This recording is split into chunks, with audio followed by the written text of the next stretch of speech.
Saxon Advanced Mathematics, Lesson 44. Welcome to a little chat about abstract rate problems. I will not joke, this is a tough lesson. There's a lot going on in these problems and it's easy to go upside down. But you'll figure them out. They're straightforward and the process is clean, and I will do my best to make them less insane. So let's dive in and look at the first one. There are 4 problems in all. And the first one is about buying pencils. Oh, that sounds so innocent, doesn't it? Peter purchased P pencils for D dollars. If P pencils had cost X more dollars, how many pencils could Peter have purchased for $20? It sounds like a tongue twister, right? So we have P pencils, D dollars. That's our original situation, right? Then we have a change. And this is typical of all of these problems. Our pencils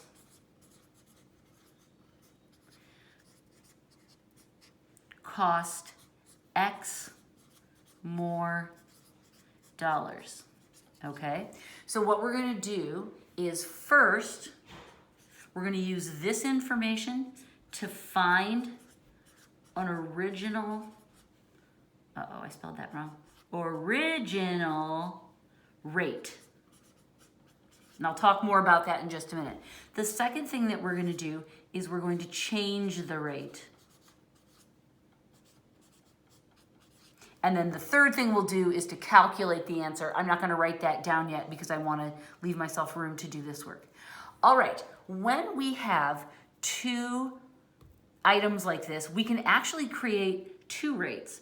We could write that the rate for these pencils is P pencils per D dollars, or we could flip it around. We get to choose which way we would like to write the rate. Either one of those will give us the right answer.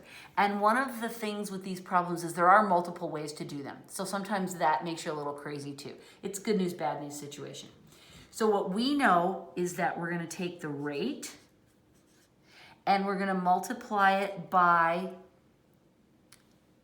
the number of dollars that we have. Oh, the question, I forgot to say the question. How many pencils for $20?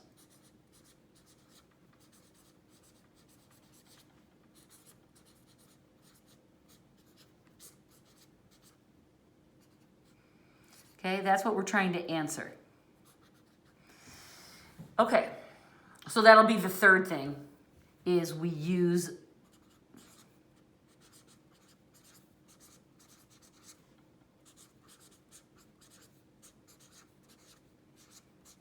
the new rate to solve. Okay, so there are our 3 steps. Now, I don't want to write that there because I don't have enough room.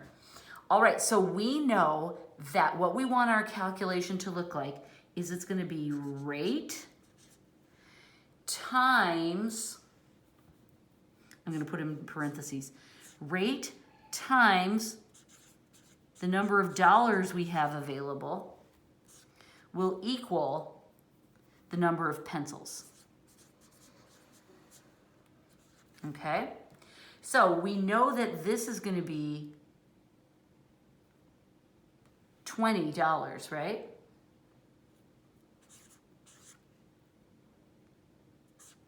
So what we'd like our rate to do, we would like the rate that has dollars on the bottom so that it will cancel when we multiply it. So this one makes the most sense because if we multiply it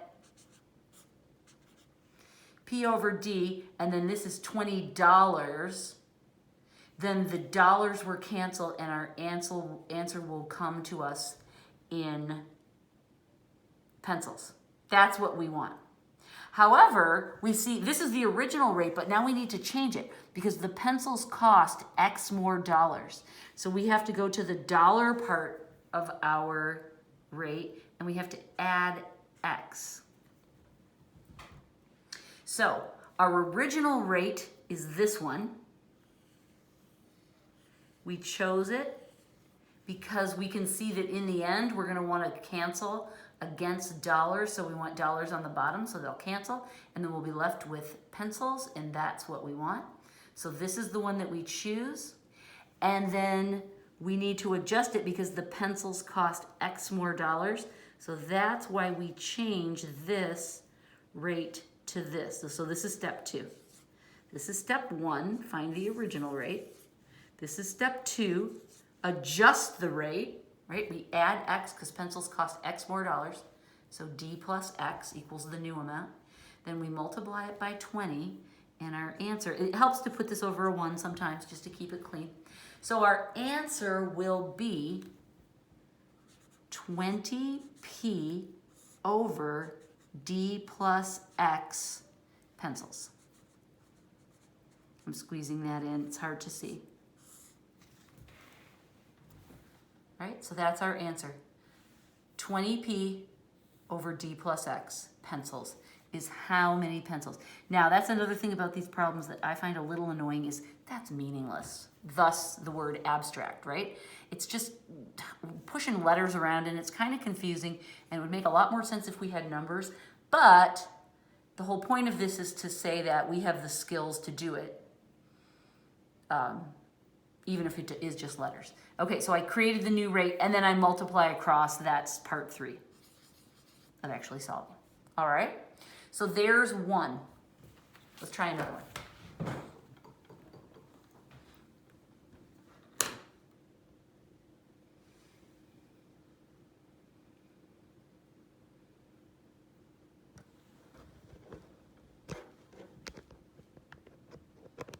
Sorry, I'm goofing around with my charger here.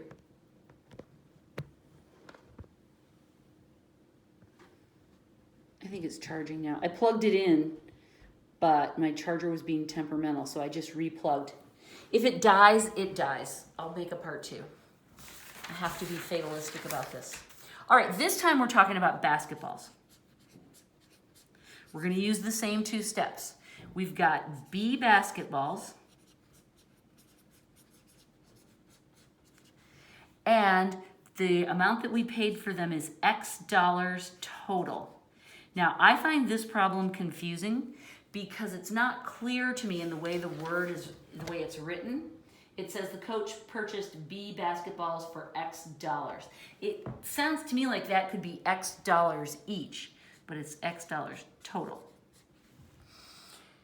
Then we find out if each basketball had cost $3 less. So that's our change.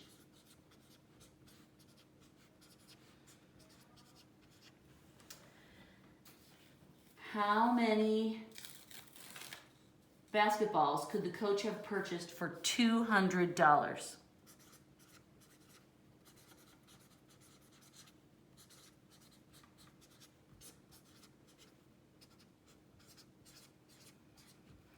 Okay, so here's our part 1. We'll use that to find our original rate. Here's our part 2. It shows how it changes. And here's our part 3, solve.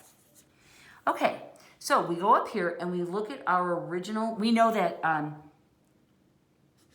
we want to find a rate that we can then multiply by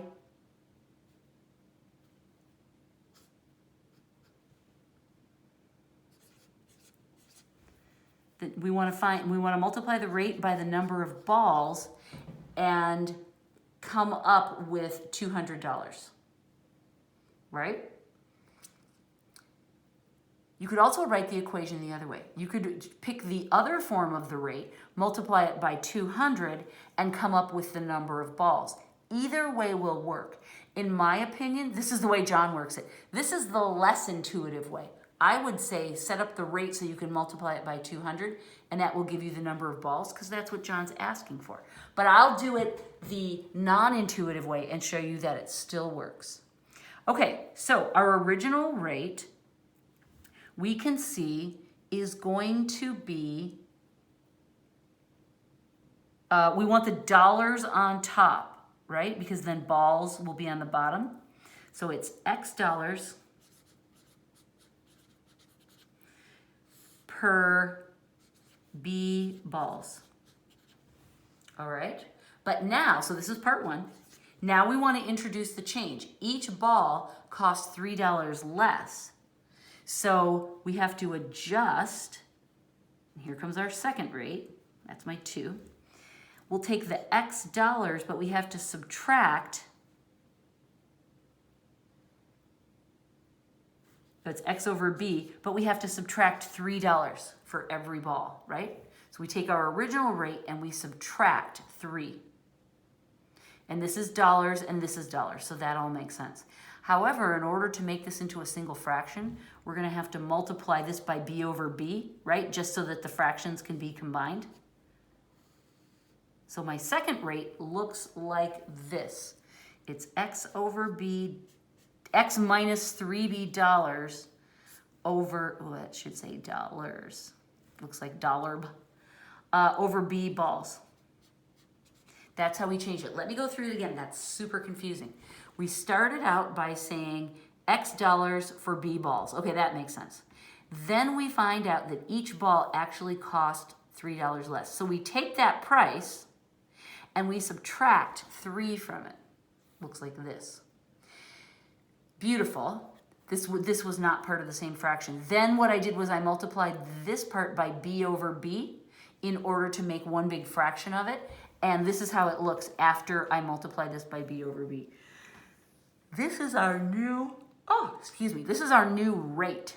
So now I can go to part 3 and I can say X minus 3B over B, and this is dollars, and this is balls. John encourages us to write the units because then we can track along and make sure things are canceling the way we want. So that's our rate. Then we want to multiply it by the number of balls. Well, that's what we don't know. So I'm going to write N, because that will tell us the number of balls, and that is going to equal 200. All right. Now, I have to figure out how to solve this, and this is dollars. Now what we're going to do, and this seems insane, and it kind of is, but it's okay. We want N by itself, so we're going to divide both sides by X minus 3B dollars over B balls. Sometimes I extend that line all the way through, sometimes I don't. Whichever you like is fine with me. All right, now we have to do the same thing over here. X minus 3B dollars, I'll abbreviate, over B balls. Okay, this has all happily canceled, and we're just left with our N over here. But over here, what we're going to have to do is we're going to have to simplify this as a complex fraction. Whoa, okay. So what that means is we want to turn our denominator into a 1. I'm going to extend this line just so it's super clear that this is the denominator and this is the numerator. So what I'm going to do on the next page is I'm going to rewrite this, and then what we're going to do is multiply this by its reciprocal. That will eliminate it, turn it into a 1, poof, it's gone.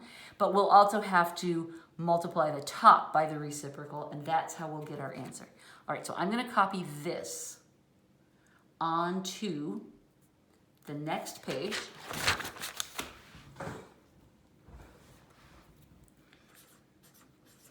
$200 divided by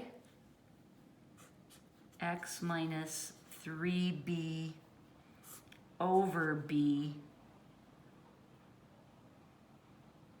Oh, the balls canceled. Let me just show you that. When we look at our units, N was the number of balls. So this canceled and this canceled, and now that balls is gone, and we just have dollars. So I don't need that there. We already canceled that out. Okay, so it's just dollars over dollars. Although we could leave it there if we wanted. Let's put it back in. I want you to see that it works out. This is dollars, and this is balls. Okay, now we're ready to use the reciprocal to wipe this clean. It will be b balls over x minus 3b dollars. Okay, that takes care of this beautifully. Kaboom. But now we have to do it to the top. B balls over x minus 3b dollars. Do you have a headache yet? Because I don't blame you if you do. Okay, so that was the reciprocal. We're just simplifying a complex fraction. This is over 1, if that helps you to remember that. The dollars cancel, and our answer, our final answer is 200 times b over x minus 3b, and our ending unit is balls. And if I want, I can write n equals, because that's the other part of the equation. It seems like a long time ago we saw that n, but that's a final answer. Whew.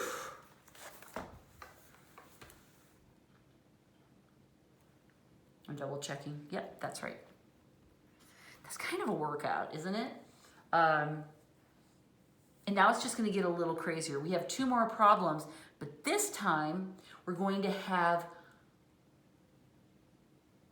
another part to our rates, which in some ways I think makes it easier. So let me show you what I mean. This time, I'll read you the story. On an assembly line, M workers worked for H hours to produce C articles. Oh, with the letters instead of the numbers. If D workers quit, how many hours, would the remaining workers have to work to produce the same number of articles? All right. First, just take a minute to be annoyed at that problem because it deserves it.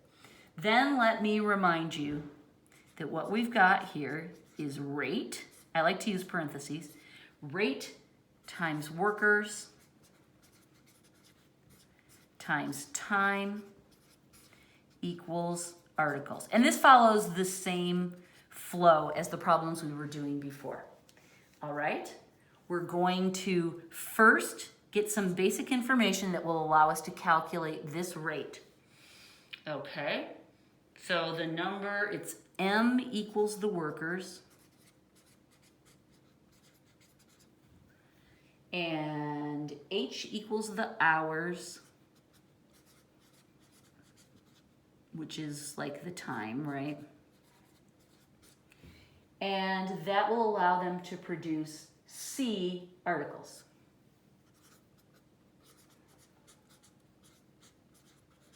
So we can see that our first rate,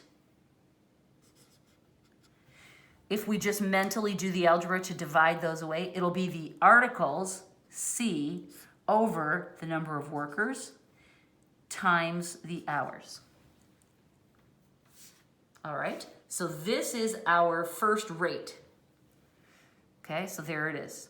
Now, the second thing that happens, just like before, is we're going to adjust the rate. Oh, Lord have mercy. D workers quit. D workers quit.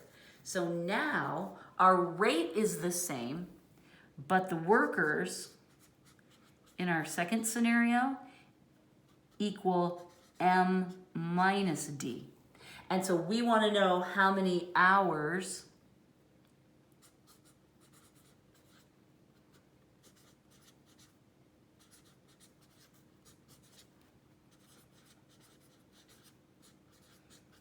to complete the same C articles. Okay, so there's our change. And now we're going to use our same formula and multiply it through. So we use our rate, which is C over MH, that's an H, not a B, times the number of workers, oh, that's what changed, M minus D, and I'm going to put that over 1 just so it's super clear. And then the time, that's what we don't know. So I'm just going to put a big T in there, just like we put an N in for the number of, what was it, balls? Yes. This will be the number of hours to complete C articles. that make sense? Right? So our rate stays the same, but the number of workers is what changed in this one. Last time we were changing our rate. In the first two problems, we changed our rate both times. In this one, our rate stays the same, but we're just changing the number of workers. That's why I think even though this problem is more complex, it's a little bit easier because we don't have to tweak the rate. Somehow that is just a really confusing part of the process. This feels a little bit more manageable. So, just like we did before, we want to isolate one of these. So we're going to, even though it seems like madness, we're going to divide by this whole beast. So I'm going to multiply these two together as I write them in the denominator. C times the quantity m minus d over m, and this is supposed to be an h. Looks like a b, right? Whew. Okay, that's good. Now we have to do the same thing over here. C times the quantity m minus d over mh. We're dividing both sides. That's really good. We've cleaned up everything over there on the left, right? This and this cancel. So now all we have to do is clean this up. I'm going to copy this onto the top of the next page. I know it's kind of a pain.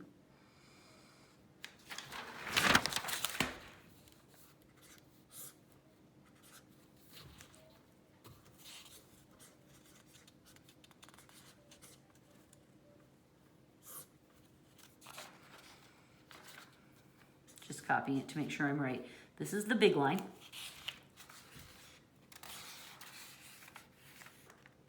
All right. So now we want to simplify this. We're going to multiply the denominator by the reciprocal. Right? And then if we do that, that cancels all of that, but we have to do it up here as well.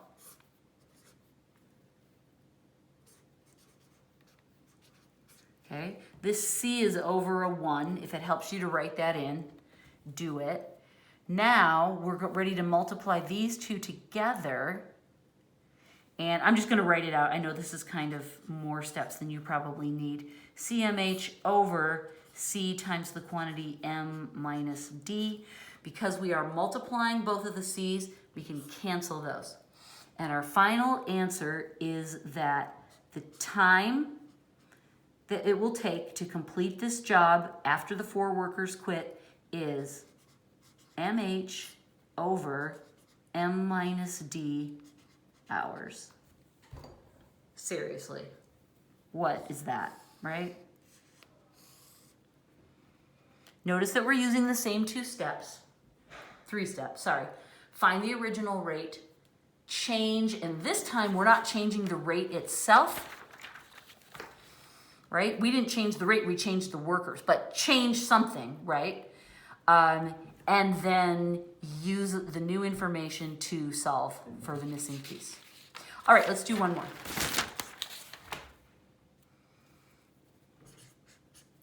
$44.4. That's got a nice ring to it, don't you think? Still charging. My battery hasn't died yet.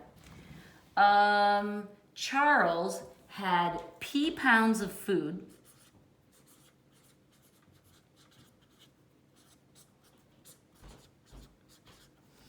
And this would feed M workers for D days.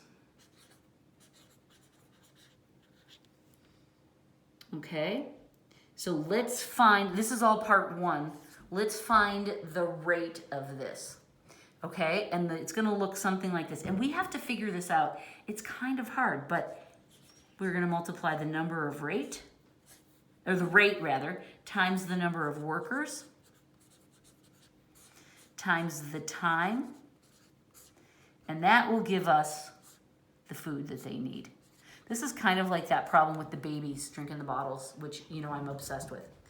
All right, as we algebraically work with this in our head, we know that our first rate is going to be equal to, we're going to divide these two away, so it'll be food over worker days.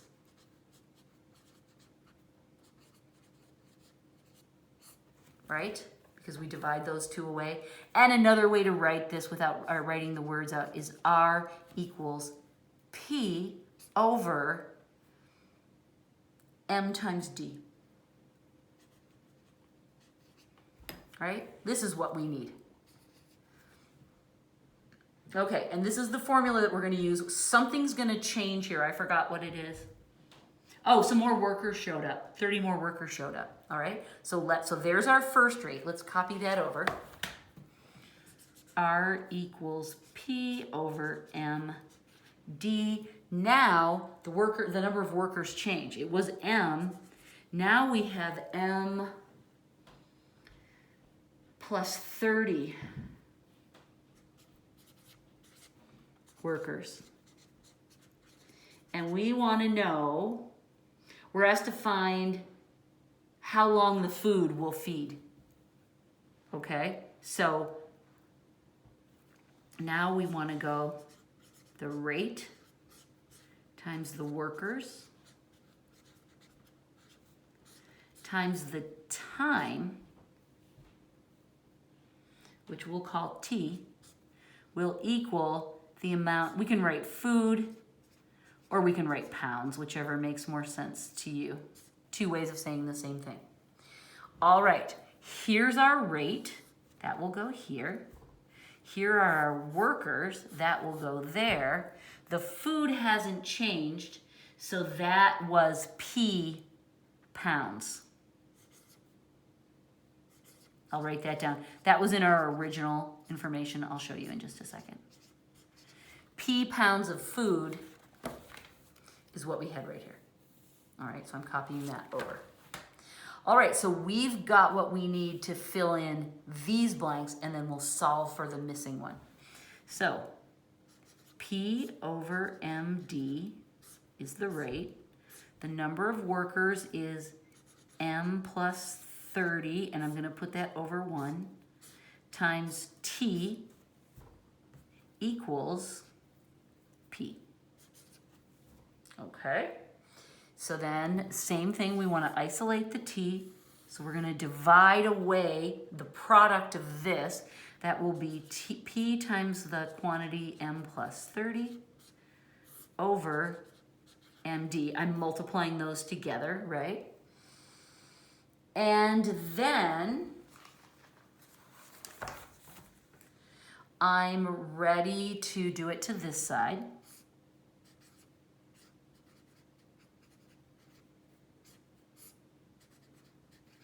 This cancels. I'm left with just the T. Now I need to simplify this. And it's complex fraction land again, which these are nothing to solve, right? So now we're going to multiply this by its reciprocal. Goodbye, denominator, but let me first copy it up here. MD over P times the quantity M plus 30. Okay, so I've taken the denominator, I multiply it by the reciprocal, I cancel, I multiply the numerator by the same reciprocal, and when I multiply that through, again, I'll show you before I cancel it, it's PMD over P times the quantity M plus 30. We can cancel the P's because they're just being multiplied. We cannot cancel the M's. This one's being multiplied, so that one's fair game, but this one is being added, so we cannot cancel the M's. So this is equal to T. So we can also write this as T equals MD over M plus 30 days. That's how long the food will last if we have 30 more workers. Whew. Again, these aren't a walk in the park either, but even though these have 3 parts, well, 4 parts technically, right? When you count both sides. But the first ones we were doing just had a rate and one number and then a number over here. I find those almost more confusing because we were changing the rates. In these last 2 problems, we had the 4 parts. but we didn't change the rate. The rate stayed the same. In both of them, we changed the number of workers. Yes. And the number 3 problem, we had some workers quit, right? In this one, we got more people to feed. So in some ways, I think that these 4-part problems are easier because we do not change the rate. Changing the rate is tricky business. But you can see, we have the same 3 steps. We find the original rate, we process a change, right? This is our original rate. Here's our change, and then we use that information to set up and solve for a new question. You did it. You survived lesson 44. I'm very proud of you. That's a rough one. Honestly, this is about as hard as anything that we're going to do this year. So if you feel like you survived this with your brain intact, yay. Good for you. You're doing great. Okay, I'm done. Goodbye.